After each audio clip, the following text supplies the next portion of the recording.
Hey guys, today I'm going to tell you how to fix hang problem in any Samsung phone. If you're using any Samsung phone and your phone is hanging out, now you want to fix that issue. So let's see how can you do that.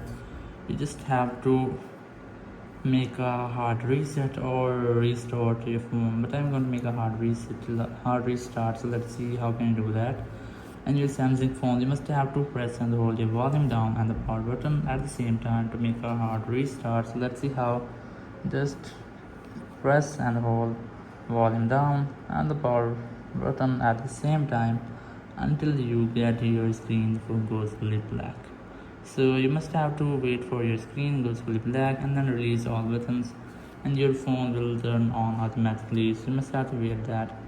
And after that, I recommend that you have to put your phone and don't use it almost 2 or 5 minutes, and after that you can easily use your phone without any hanging problem. Thank you very much for watching the video. Until next video, bye bye.